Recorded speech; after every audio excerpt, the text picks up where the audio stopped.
the Star Wars narrator. Well, the purpose of this video really is to kind of talk about math. So many young people are having anxiety with math, but it's where the market is going as far as the field of hot jobs and high-paying jobs are all heavy in mathematics. And so we want to kind of deal with the anxiety of mathematics the students are having, and that if students could take a higher interest in mathematics, you can get the better jobs and make more money. So I have Veronica Respers here, who's going to be our guru. She kind of told us a little bit about herself and why she's here at Hype Student Ministries and to help us with a lot of the issues that we're having as far as employment and where we're going as far as school is concerned. I think that learning and taking an active role in developing higher math skills is a must to really be to really hit it hard in the new economy.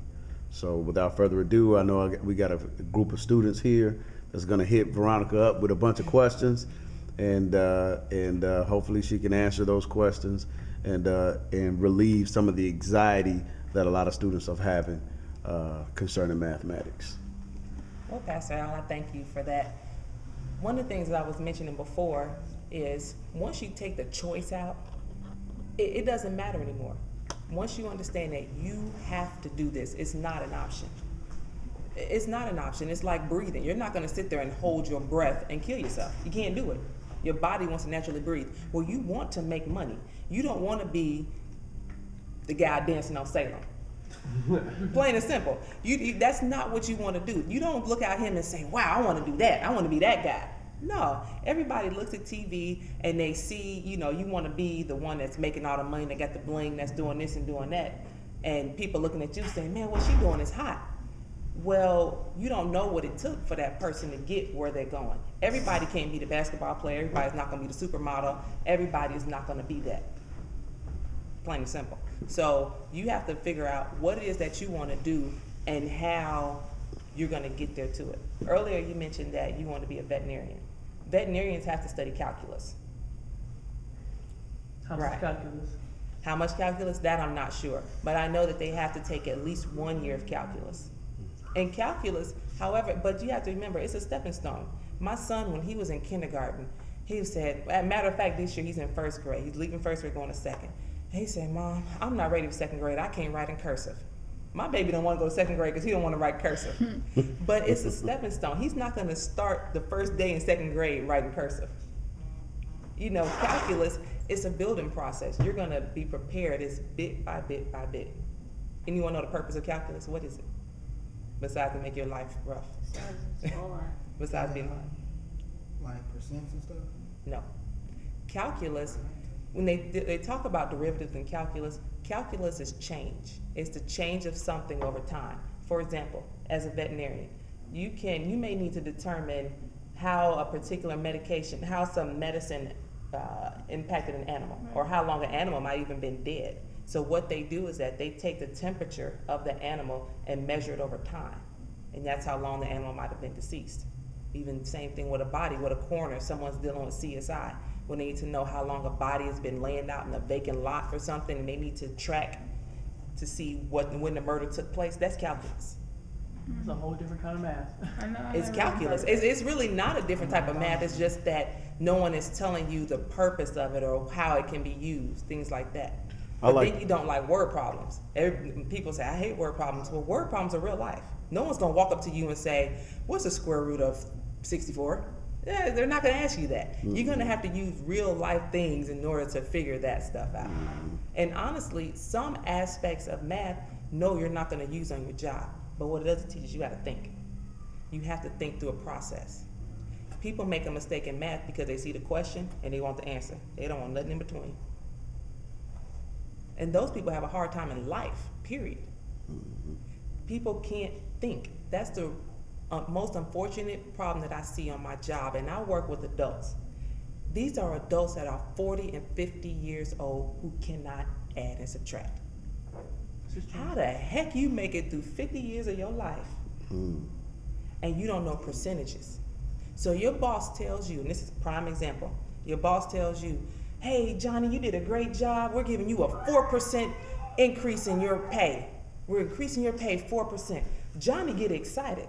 He run out there, I'm gonna get me a brand new car on 4% increase. 4%? If Johnny making $32,000, $32,000 times 0.04, not 0.4, but 0.04. Okay, Johnny might have added 50 cents per pay period to his check. He might have added $1, and he running out to get a brand new car because he got a 4% raise. But people can't think. And there's nothing wrong with not knowing the answer, but finding the source to the answer. So it's one thing to sit there in class. You got the guy that's sitting in the back of the class that, and I'm gonna say it like this, that don't know nothing. He's sitting back there like this. He know he gonna fail the test, and he just sitting there. Why sit there when you got 10 other people in the class that might know what they're doing? And you have an instructor that should know what they're doing. They pander, so they should know what they're doing. So not knowing the answer is not the problem, but the idea that you don't want to seek help, that's a problem. So, somebody else have a question? You gave an example earlier that I think that I kind of wanted to give, that why is it all of these higher levels of math? Basically, you kind of talked about how it's an easier way, that math should get easier. Actually, the higher it gets, it actually gets easier.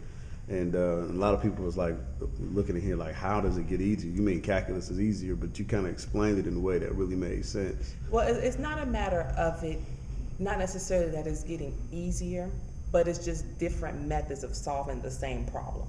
Okay. For example, in addition, you can add the number 4 30 times, 4 plus 4 plus 4, 4, 4, and just keep going. Or you can use multiplication to figure out the solution, right?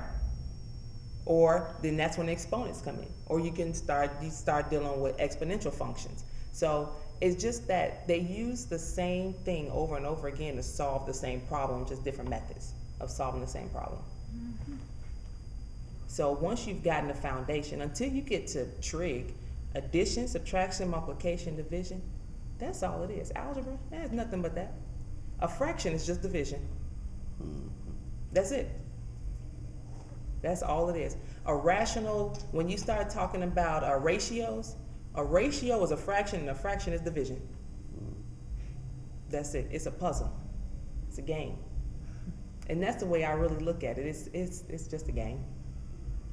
And it's just a matter of, do you want to step up to the challenge of it? Some people don't like to think. They're just lazy. People are mentally lazy. They don't want to think. I want to sit there and I want to be fed. Somebody just tell me the answer. Just tell me the answer. I'm just going to open my head and you just pour it in and close it and let me do what I do. I go to sleep. Right. But which is fine, because there's jobs for everybody. Everybody needs a job. And it just depends on what it is you want to do. Right? Do you want to flip the fries, or do you want to create a new fry maker? It's your choice. You can flip the fries all day. Or you could be the engineer that came up with a new method of flipping the fries so that I can eliminate your job. Right. Because that's what the engineer does. The engineer eliminates the amount of people it takes to process something. Wow. Never thought about that. You know, you go back 20 years ago. I'm sure there were more employees at McDonald's 20 years ago than there are today. Right. Because the engineer, somebody came, right, the machines have come into play. So you don't need as many people. General Motors.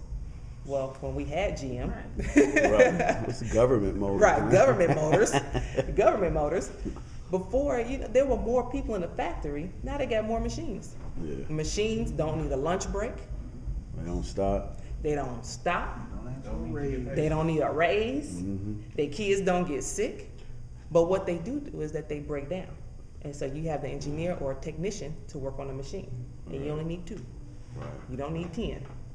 Just take something, you can just take them out and replace them, and they don't want to sue you. Exactly. They don't argue when they get replaced, and then they don't have health insurance or retirement or plans or nothing like that. So that's something to really think about.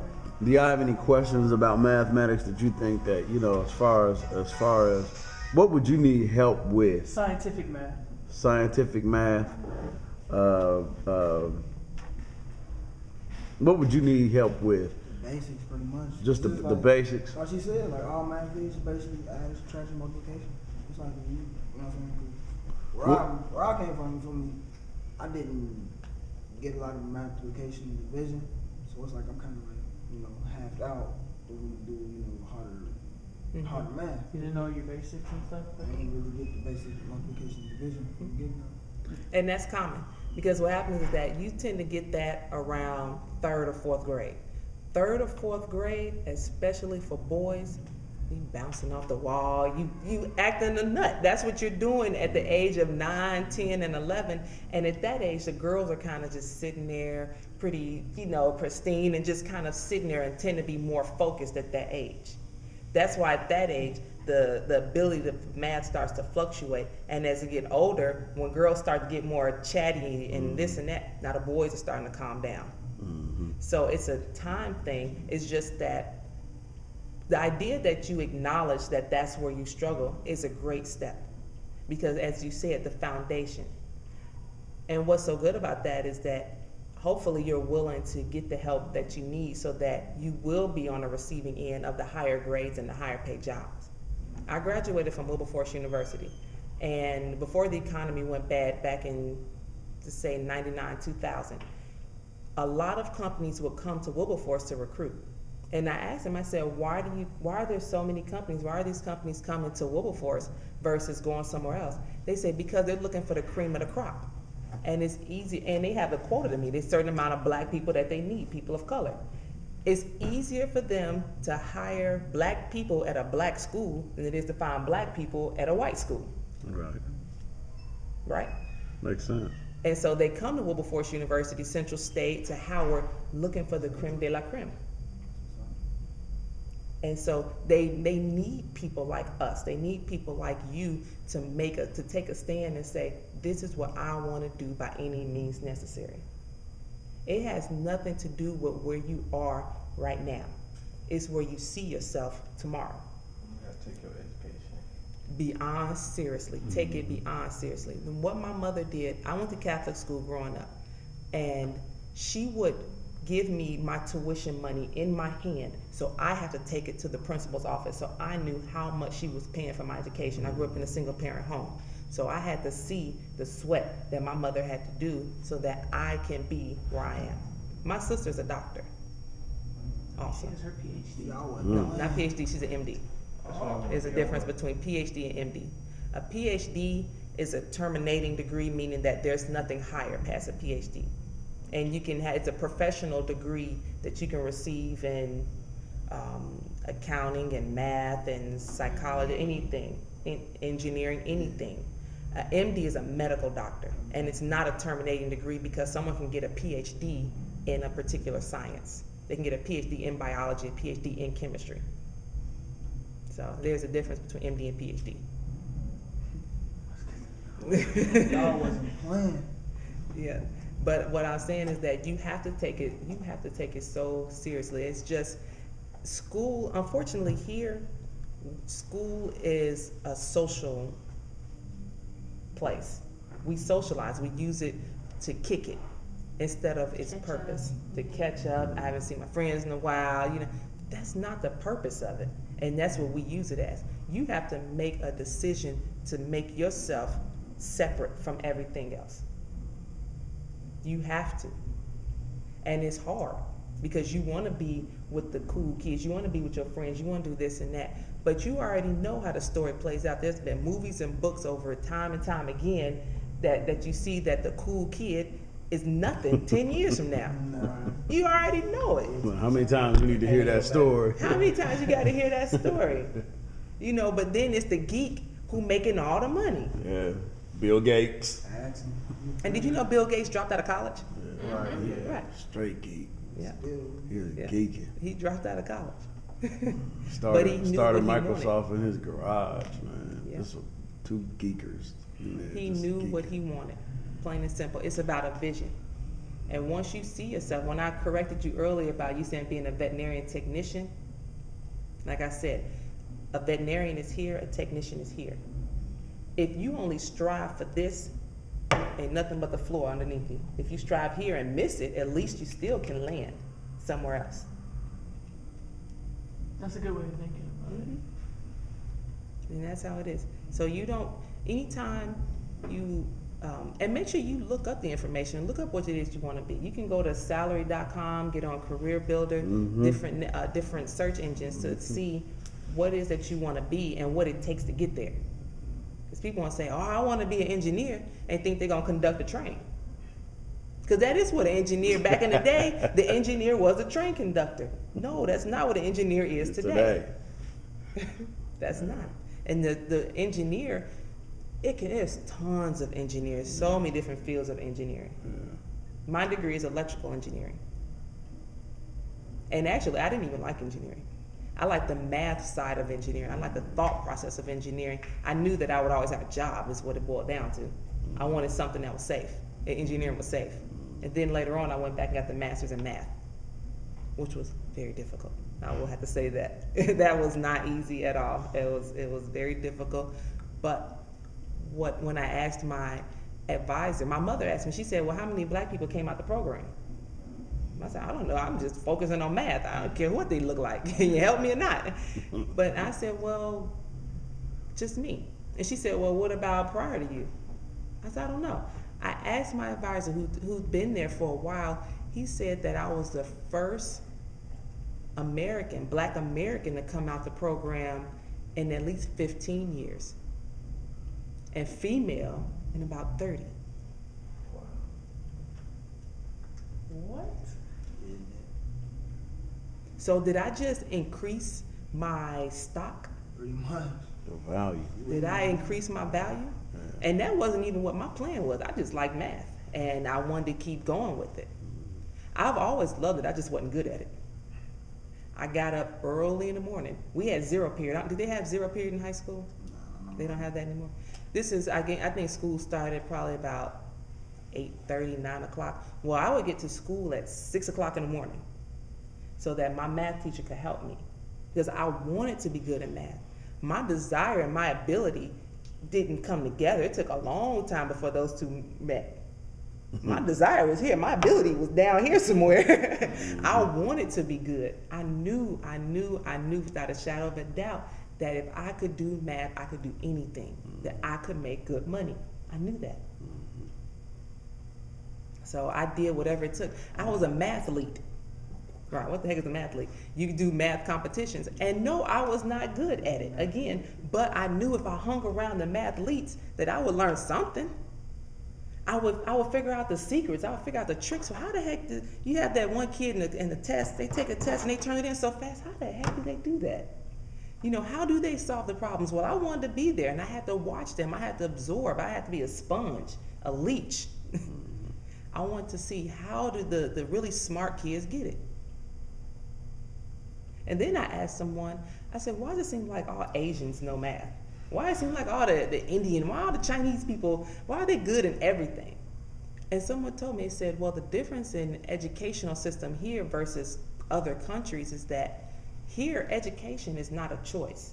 Everyone has to go to school. You go to jail, your parents go to jail if the kid's not in school. In other countries, only the cream of the crop go to school. The poor of the poor don't go to school. So their education system is different. They're not even given a real account of the statistics. When you see that it seems like all of them are smart, well, truthfully, they're dumb kids. They ain't even going to school. The kids that go to school their parents come from well-educated backgrounds. Then you do have a select few who parents aren't in that area but are really sacrificed, but they take a different value in education because for them, education is their way out.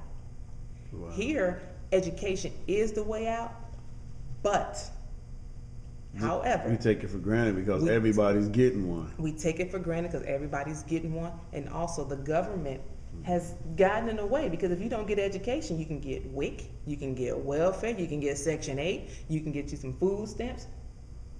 Why be educated when I can be average? And that's sad. That's sad that average has become below average, right? That's deep. Hopefully, you know, that won't be you. That won't be your story. That's deep. You have made a conscious decision and understand that I'm made in God's image. God's image is not dumb. God's image is not lazy. God's image is not weak. Right? So it is what it is. And that's something that you just have to keep reminding yourself. I have this board at home, and it's like a vision board, and I cut out different pictures and phrases and out of magazines and put it on there. And it was an article about Bill Gates, and it said $93 billion man. That was the title. I cut that out, 93 billion, because that's me. That's what I'm worth. I'm worth 93 billion. I know I am. It's just not in my account yet. The check is written. Something. Well, anybody got any questions or anything? Well, we're gonna conclude, and I thank y'all. Let's give Sister Veronica a hand.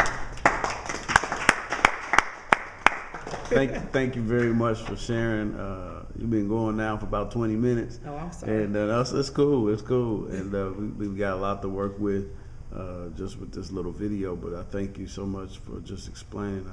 Y'all feel better? Y'all feel better? How many of y'all feel encouraged that you know math? Right now, you want to get on? You want to grab a math book and say, let me just try a little bit. Teach like this. This is how I teach everything. But she's gonna be a teacher, a tutor, and the kind of person that I think can encourage a lot of students to do better in math, so that they can do what they need to do.